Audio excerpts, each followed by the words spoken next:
guys, ako nga pala si Drazen, gumagawa ng mga video about sa buhay ko, sa araw-araw na ginagawa ko bilang isang may kapansanan sa buhay at makapagbigay na rin ng inspirasyon sa inyo at sa kapwa ko rin na may kapansanan. At kung na-appreciate nyo yung ginagawa ko sa video, don't forget to subscribe, like, and click the notification bell para maging updated ka sa aking mga susunod na video. Thank you and God bless to all.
Ayan guys, dumating na rin yung order namin.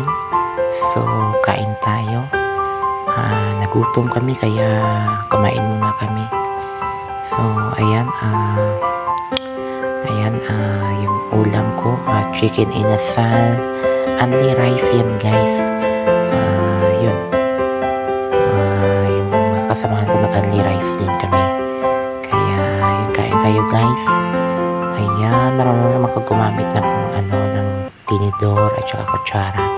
Yun nga lang, pagka kailangan ko na isubo yung kanin sa akin, so kailangan ko muna bibitawan yung tinidor para makasubo ako. Ayan, binitawan ko na para makasubo ako. Ayan. So, ginawa ko lang siyang voice over guys kasi may nagpapamusic kasi dyan. So, mahirap na baka makapiright ako. So, ini-voice over ko na lang siya. So, nag-uusap kami yan ng mga kasamahan ko dyan. Tawa ko ng tawa dyan sa kanila. So, yan guys. Masarap talaga pag, yun, chicken inasal talaga yung ulam mo.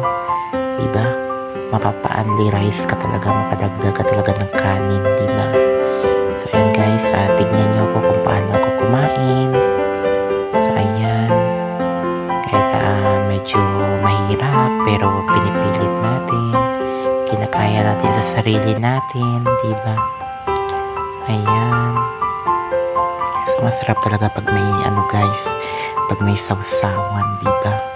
Yung may suka, toyo at saka kalamansi, yung may sili, diba? Masarap talaga kumain. So ayan guys, tignan nyo ako kung paano ako kumain dyan. Ayan. So, kahit yun.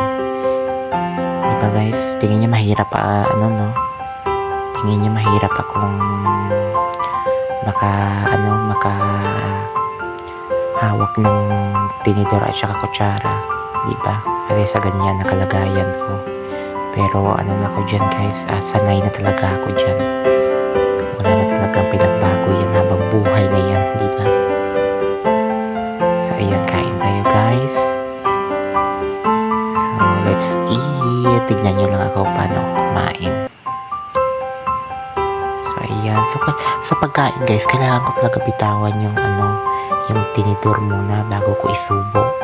Kasi hindi ako makapagsubo kung hinawakan ko pa rin yung tinidor. Kasi yung kamay ko, diba, kailangan ko muna ipailalim yung isa para yuko ako at makasubo ng kanin. So, ayan guys, napadagdag na ako ng kanin. Kaya only rice yan. Ayan.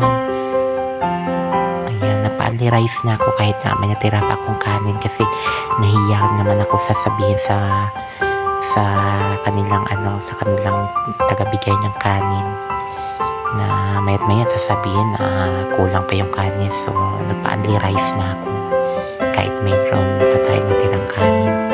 Para at least diba, tuloy-tuloy yung kain natin. So yun guys, tawa kami dyan sa mga kasamahan ko.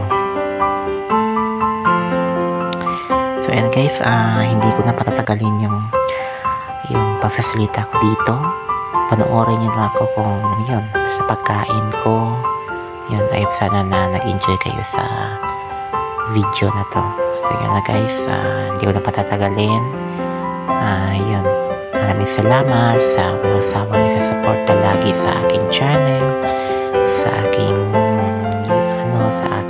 mga premiere live. So thank you talaga. So yan guys, panoorin nyo lang ako hanggang sa matapos akong kumain. Yun na guys, panoorin nyo lang ako ha. Kain tayo.